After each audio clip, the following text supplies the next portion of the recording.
found. Have you ever felt like a book was so good, it could just fly away? Well, for a boy named Leo, that's exactly what happened. Welcome back to our story time. Today, we're diving into the book that grew wings. Our story begins with Leo, a curious boy who loved the quiet corners of his town library more than any playground. He spent his afternoons lost in tales of dragons, knights, and faraway lands. One rainy Tuesday, tucked away in the dustiest, most forgotten section, he found it. A huge, leather-bound book with a cover that had no title. It was heavy and smelled of old paper and something else. Something like adventure. As Leo traced the faded gold patterns on the cover, he felt a strange tremor. He opened it, and the pages, yellowed with age, began to flutter. Not just from a draft, but with a life of their own. Leo watched, wide-eyed, as two beautiful, feathery wings, woven from the very paper of the pages, sprouted from the book's spine. They stretched, shook off the dust of decades, and then, with a powerful flap, the book lifted into the air. Before Leo could even gasp, the magical book swooped down, gently nudging him. It was an invitation, wet. Without a second thought, he grabbed onto its sturdy cover. The book soared up, carrying him out of the library window and into the cloudy sky. The world below shrank, and Leo felt a thrill he'd only ever read about. Their first stop was the first chapter. The world around Leo dissolved and reformed.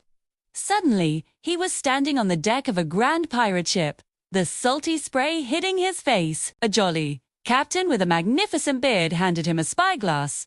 "Ahoy, matey! Spot any treasure islands for us." Leo, no longer just a reader, became part of the crew, helping them navigate by the stars and chart a course through mischievous whirlpools. They found an island, not with gold, but with chests full of sparkling sea glass candies that tasted like the ocean breeze. As they waved goodbye to the pirates, Leo clung to the book as it turned to the next chapter. The salty air turned crisp and cool. It landed softly in a forest where the trees had silver leaves that chimed in the wind.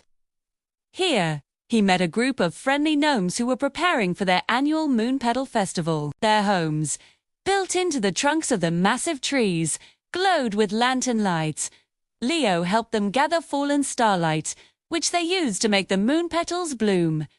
The forest was filled with soft music and the scent of night-blooming flowers. It was a world of quiet magic, a peaceful adventure that warmed his heart. But the book wasn't finished.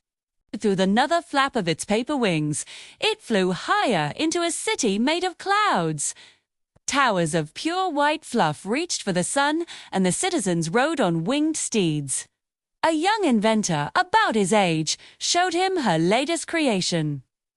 A device that could capture snippets of dreams and play them like music. Leo spent the afternoon listening to the melodies of happy dreams and helping her catch a runaway nightmare, which they turned into a funny, bouncy little cloud.